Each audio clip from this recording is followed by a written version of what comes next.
नमस्कार, मैं हूं अशोक वर्मा। आप देख रहे हैं टीवी20 न्यूज। टीवी20 न्यूज आपके क्षेत्रों की पल पल की खबरें आपको समय समय पर उपलब्ध कराते रहता है। बने रहिए हमारे साथ। अब शुरुआत करते हैं खबरों का सिलसिला।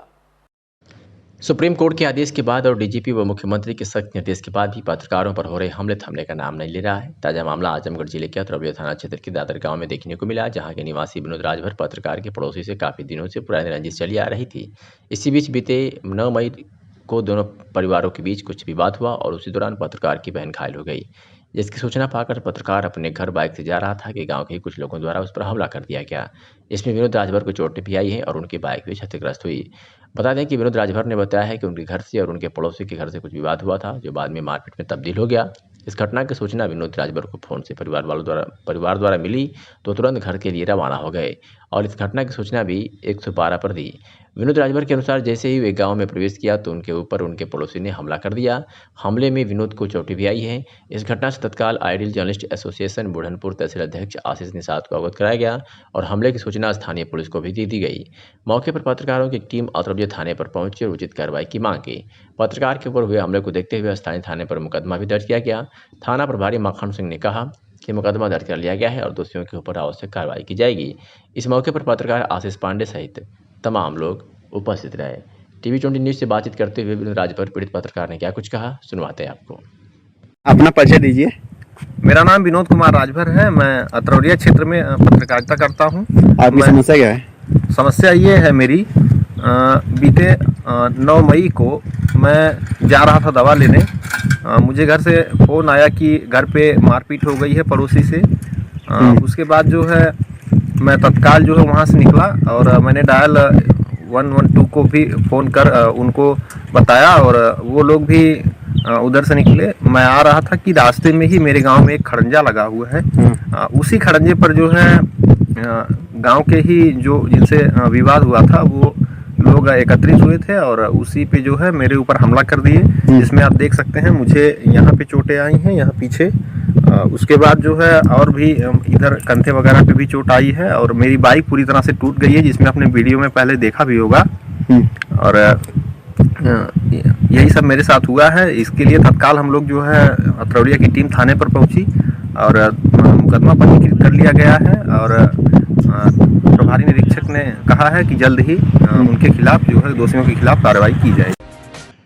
आजमगढ़ की अतरौलिया से खबर है, जहां बताते हैं कि कोरोना काल, लग्न और भीड़ को देखते हुए पुरानी सब्जी मंडी को शासन के निर्देश पर जीजीआईसी के बगल जूनियर हाई स्कूल के मैदान में स्थानांतरित कर दिया गया, जिससे कोरोना संक्रमण से लोगों का बचाव हो सके। इस दौरान लोगों में सोशल डिस्टेंसिंग, मास्क, सैनिटाइजर की उपलब्धता भी सुनिश्चित कराई गई। वहीं लोगों को कोविड-19 नियमों के तहत ही सब्जी बेचने का निर्देश दिया गया। बता दें कि जिले में तेजी से बढ़ रहे कोरोना वायरस संक्रमण की चेन रोकने के लिए जिलाधिकारी के आदेश पर उप जिलाधिकारी बुढ़नपुर अरविंद कुमार सिंह द्वारा तहसीलदार धर्मेंद्र कुमार सिंह के नेतृत्व में मंगलवार को पुरानी सब्जी मंडी को नई जगह पर स्थानांतरित कर दिया गया है। अब सब्जी मंडी की दुकान सप्ताह के प्रत्येक दिन जीजीआईसी के बगल में जूनियर हाई स्कूल मैदान में लगेगी। वही जागरूकता के क्रम में लोगों से मास्क, सैनिटाइजर तथा सोशल डिस्टेंसिंग के बारे में बताया गया। भीड़ पर नियंत्रण रखने के लिए सब्जी की दुकान दूर दूर लगाई गई है, जिससे कोरोना का संक्रमण ना बढ़े। आइए सुनाते हैं कि टीवी20 न्यूज से बातचीत करते हुए नायब तहसीलदार धर्मेंद्र कुमार सिंह ने क्या कुछ कहा। मंडी लगी है, यहाँ प्रोटोकॉल क्या समझाया गया है और कब तक रही समझ? ऐसा है कि हम लोग जिलाधिकारी महोदय के निर्देशों के अनुसार हम लोग अपना कोविड-19 के नियमों का पालन कराते हैं और जो हमको आदेश मिलेगा उसी हिसाब से इसका विस्तार होता रहेगा। और हमने इन लोगों को यही समझा दिया है कि देखिए, इस समय जो है कोविड-19 का पालन करते हुए आप अपने काम को भी करते रहिए, जिससे कारण आपका आर्थिक नुकसान भी ना हो और हमारा जो है कोविड-19 से जो देश पे खतरा आया है या जैसे कि हम लोगों के यहाँ बीमारियाँ बढ़ रही हैं उसका भी पालन हो, वो किसी ढंग से यहाँ से बीमारी बढ़े ना। इसीलिए यहाँ पे हमने पहले सब्जी मंडी जहाँ से लगती थी उससे हमारे एसडीएम साहब ने इसको जीजीआईसी के इस ग्राउंड में करा दिया है, ताकि डिस्टेंस दूरी बनी रहे इन लोगों के पास और ज़मीन ज़्यादा उपलब्ध करा दी गई है। तो वही आज हम यहाँ जांच करके धीरे धीरे इन लोगों को समझाते हैं। कुछ लोग ना समझ भी होते हैं, उसके लिए हम लोग चालान भी है हमारे पास 1000 और अगर नहीं होता है फिर 10,000 का भी। मास्क के लिए क्या दिशा निर्देश? मास्क के लिए हमने अपने यहाँ अपने गाड़ी में भी हम मास्क रखे हैं, चाहे मान लिया कोई गरीब है तो उसको हम दे भी देते हैं, लेकिन मास्क के लिए हम एकदम से अगर कोई भी बिना यहाँ पे कोई भी इस ग्राउंड में बिना मास्क के मिलेगा तो हम 1000 का चालान उसको तुरंत।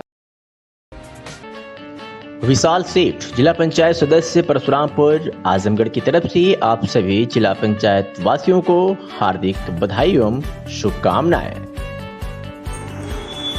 मैं विशाल सेठ, नवनिर्वाचित जिला पंचायत सदस्य परशुरामपुर, समस्त क्षेत्रवासियों एवं ग्रामवासियों को हृदय तल से आभार व्यक्त करता हूं। मैं उन सभी साथियों, शुभचिंतकों का भी आभार व्यक्त करता हूं, जिन्होंने इस चुनाव में मेरी किसी न किसी रूप से मदद किया। मैं अपनी संपूर्ण क्षमता से क्षेत्र के विकास के लिए कार्य करता रहूँगा और साथ ही साथ सभी के सुख दुख में उनके साथ सवर्त खड़ा रहूँगा। धन्यवाद। जिला पंचायत सदस्य परशुरामपुर विशाल सेठ। अम्बेडकर नगर जनपद से बड़ी खबर आ रही है, जहां जहरीली शराब पीने से एक दर्जन के करीब मौत की सूचना आ रही है और कई की हालत चिंताजनक बताई जा रही है। मौके पर भारी फोर्स तैनात कर दी गई है। डीएम, एसपी सहित जनपद के सभी आला अधिकारी सहित कई थानों की फोर्स तैनात कर दी गई है। आपको बता दें कि मामला अम्बेडकर नगर जनपद के जैतपुर थाना क्षेत्र के मखदूमपुर और शिवपाल गांव का है। मरने वालों में जिले के प्रभारी पूर्व जिला सूचना अधिकारी राम शुभम चौहान भी शामिल है। मृतकों में जैतपुर थाना, कटका थाना, मालीपुर थाना और आजमगढ़ जनपद के पौड़ी थाना क्षेत्रों के निवासी थे। जबकि जिलाधिकारी सैमुअल पाल एन ने बताया कि मृतकों की संख्या 3 है और इस घटना की सूचना जिलाधिकारी आजमगढ़ को भी दी गई है। उन्होंने कहा कि जो भी लोग दोषी होंगे उनके खिलाफ सख्त कार्रवाई की जाएगी। वही घटना की सूचना पाते ही सपा विधायक घटनास्थल पर पहुंचे, जिसके बाद पुलिस मौके पर पहुंची और विधायक ने पुलिस पर लापरवाही का आरोप लगाया। वही परिजनों ने बताया कि इन लोगों की मौत शराब पीने से हुई है, तो वही आनन फानन में 3 शवों का ग्रामीणों ने अंतिम संस्कार भी कर दिया है। सवाल तो ये भी खड़ा हो रहा है कि लॉकडाउन में जब शराब की बिक्री बंद थी तो ये कैसे बेची जा रही थी। ये जांच का विषय है। आबकारी विभाग और स्थानीय पुलिस की भूमिका पर भी सवाल खड़े हो रहे हैं कि क्षेत्र में शराब बेची जा रही थी तो ये लोग कहाँ थे। वही इस पूरे मामले पर विभागीय अधिकारी चुप्पी साधे हुए हैं। बता दें कि योगी सरकार व प्रशासन लगातार शराब माफियाओं के ऊपर कार्रवाई कर रही है। इसके बाद भी इस प्रकार की घटनाएं आती रहती हैं, जबकि बीते चुनाव में धनबल और शराब बल का जमकर उपयोग किया गया था। आखिर में ये सिलसिला कब तक चलता रहेगा और मृतकों के परिजनों को कैसे राहत मिलेगी, यह भी एक बड़ा सवाल है। क्या कुछ कहा मृतक के परिजन और जिलाधिकारी अम्बेडकर नगर ने, आपको सुनवाते हैं। मामला ये है कि ये लोग ड्रिंक किए हैं, तो ड्रिंक करने की वजह से जो है इन लोगों की हालत ख़राब हो गई है। कितने लोग ड्रिंक किए थे, कितने लोगों की हालत ख़राब है? 12 लोग थे टोटल, जिसमें से 3 एक्सपायर हो चुके हैं, ये चौथे हैं। ठीक है, बाकी सब जो है नॉर्मल है। वो लोग भी अपना ट्रीटमेंट कराने के लिए इधर उधर निकल चुके हैं। ये किस लिए ये लोग दारू पिए थे? कोई उत्सव था कि? नहीं, अपना खुद ला के पीते थे लोग। कहाँ से लेते थे दारू ये लोग? ये लोग कहाँ से लाए पता नहीं चला। जो लाने वाला है वो 2:30 बजे के करीब एक्सपायर हो गया जिला अस्पताल पे, यहाँ पे दोपहर में। नकली दारू इन्होंने पी है सर। कहाँ से दारू खरीदे थे? अब ये नहीं पता कहाँ से ली है, इन्होंने ली है। मैं तो बाहर गया हुआ था, मतलब अपने ससुराल था, ससुराल से मैं आया हूँ तो ये हॉस्पिटल में थे, वहाँ मेमो hospital, trauma centre, Nakpur, Jalalpur. तो कैसे पता चला आपको कि दारू से? सब ने बताया है ना, जिन्होंने पिया था उनकी भी, उनका ब्लड टेस्ट कराया गया, इनका भी कराया गया। तो उसमें मतलब 10-12 लोग थे ये, तो 4 आज मेरे ख्याल 3-4 ख़त्म हो गए हैं और 5-7 की रिपोर्ट में नॉर्मल लगा। उन्होंने दवाई नहीं लिया, हमें खतरा लगा तो हम वहाँ गए, उन्होंने ग्लूकोज लगाया, तो उसके बाद उन्होंने वहाँ से रेफ़र कर दिया, इनको जिला अस्पताल ले जाओ। कब लोग पिए थे? तो आज 4 घटना हुआ था, इसके लिए 5वां हुआ है। हम लोग को नहीं पता था कहाँ पाए, क्या कर रहे हैं, कहाँ से क्या कर रहे हैं। बोलते तो हम पूछ सकते हैं, लेकिन हम कहाँ से काम पे गए थे, कहाँ पर से आए कह रहे हैं जैसे अंधेरा लग रहा है। मैं सोच रही हूँ वो दारू पिए थे, उसी नशा में अंधेरा लग रहा है। तो बोले कि मेरे बच्चे बोले कि मम्मी इसके पापा के ले जाओ दिखाओ। मैं लाया, दिखाया था, उसमें रिपोर्ट भी करवाया, रिपोर्ट में सही नहीं करा। ये सूचना मिले करके वहाँ पर एक सोनू चौबे करके एक व्यक्ति था, वो पोवाई थाना क्षेत्र आजमगढ़ जनपद के जो मित्तुपुर जगह से कुछ शराब ले आया और गांव में लगभग 12 लोगों को पिलाया और उसमें से 3 लोगों को हालत गंभीर हो गया है और रात में एक आदमी का डेथ हो गया और अगला दिन जो 9 तारीख को 2 लोगों को डेथ हो गया है करके। सो इसी की सूचना हम लोगों को मिलने के बाद हम लोग तत्काल पुलिस को इन्वेस्टिगेशन चालू करवाने के लिए कह दिया है और डिस्ट्रिक्ट एक्साइज ऑफिसर भी सैम्पलिंग कलेक्ट करके उस सैंपल का टेस्ट करने के लिए कह दिया है और गांव में भी कोई दूसरे जगह पर इसका टाइप का स्टोरेज है या नहीं, इसको चेक करने के लिए हम लोगों ने आदेश दे दिया है। और आज सुबह जिलाधिकारी आजमगढ़ से भी मैंने संपर्क करके इसका सूचना दिया, वहाँ पर भी पुलिस तरफ से जो कार्रवाई होना है इसको करने के लिए कह दिया है। एफआईआर दर्ज की गई है और अभी 2 बॉडीज़ जो कल रात को और सुबह जो डेथ हुआ है उसका पोस्टमार्टम भी हो रहा है। तो पोस्टमार्टम की रिपोर्ट आने के बाद अग्रिम कार्रवाई की जाएगी और इसमें जो भी आदमी शामिल हैं उनको छोड़ा नहीं जाएगा।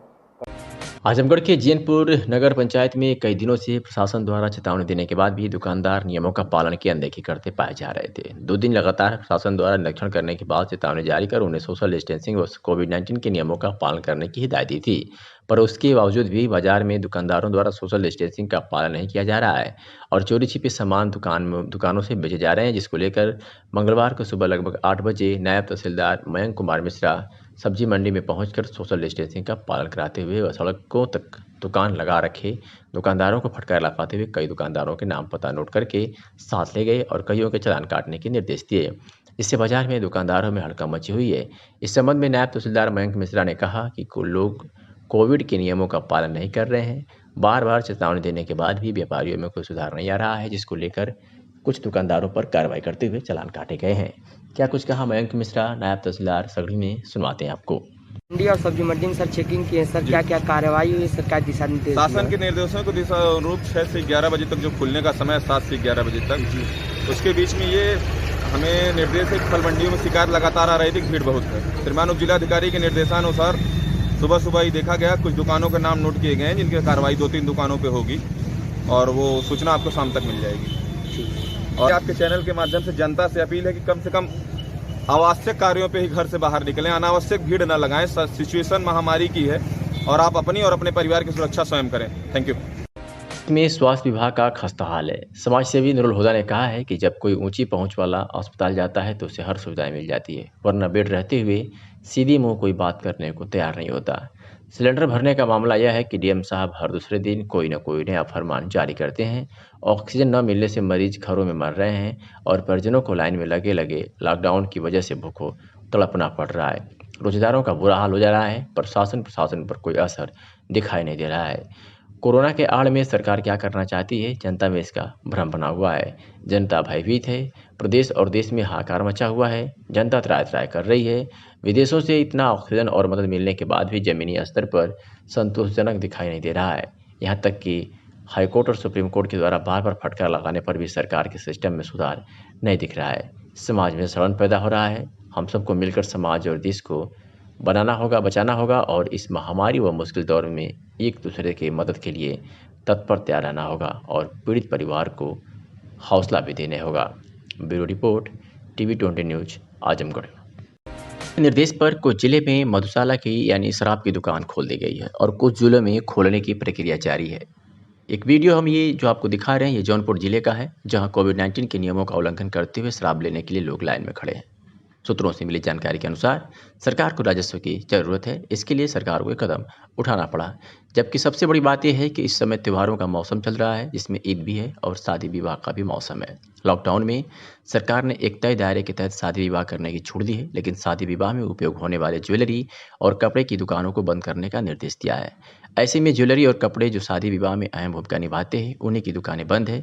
ऐसे में लोगों के लिए इसकी व्यवस्था करना मुसीबत बन गया है। अगर कोई शादी विवाह के लिए चोरी छिपे खरीदारी कर रहा है तो उनके ऊपर प्रशासन द्वारा कार्रवाई की जा रही है और जुर्माना भी लगाया जा रहा है। जबकि मुसलमानों का ईद का त्यौहार है और उसके बाद भी वो कपड़े नहीं खरीद पा रहे हैं, लेकिन शराब के लिए खुले रूप से सीना तान कर लोग खरीदारी कर रहे हैं। क्या ज्वेलरी, कपड़े, कृषि यंत्र से क्या सरकार को लाभ नहीं है? जबकि लॉकडाउन प्रथम में कृषि यंत्रों के लिए छूट दी गई थी कि किसान देश के अन्नदाता हैं, उन्हें कोई तकलीफ ना हो। लॉकडाउन द्वितीय में जरूरी सामानों में अब शराब भी आ गया है, जबकि देश के वैज्ञानिक भी यह बात कर रहे हैं कि धूम्रपान करने वालों पर कोरोना का ज़्यादा असर पड़ रहा है। हमारा उद्देश्य देश के सिस्टम पर उंगली उठाना नहीं है, बल्कि इस तरफ भी शासन और प्रशासन को ध्यान देने की ज़रूरत है। इसके पहले भी चुनाव कराकर सरकार की किरकिरी हुई थी और विपक्षियों का कहना है कि सरकार ने चुनाव कराकर कोरोना संक्रमण को और भी बढ़ावा दिया है। सरकार व प्रशासन लगता है कि चुनाव से सबक नहीं ले पाया। अब मधुशाला खोलकर एक बार फिर कोरोना संक्रमण तेजी से फैलेगा, क्योंकि शराब की दुकानों की भीड़ बताने के लिए काफ़ी है। Bureau report, TV20 news.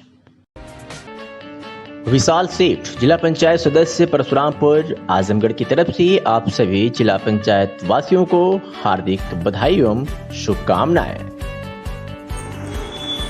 मैं विशाल सेठ, नवनिर्वाचित जिला पंचायत सदस्य परशुरामपुर, समस्त क्षेत्रवासियों एवं ग्रामवासियों को हृदय तल से आभार व्यक्त करता हूं। मैं उन सभी साथियों शुभचिंतकों का भी आभार व्यक्त करता हूं जिन्होंने इस चुनाव में मेरी किसी न किसी रूप से मदद किया। मैं अपनी संपूर्ण क्षमता से क्षेत्र के विकास के लिए कार्य करता रहूँगा और साथ ही साथ सभी के सुख दुख में उनके साथ सवर्त खड़ा रहूँगा। धन्यवाद। जिला पंचायत सदस्य परशुरामपुर विशाल सेठ।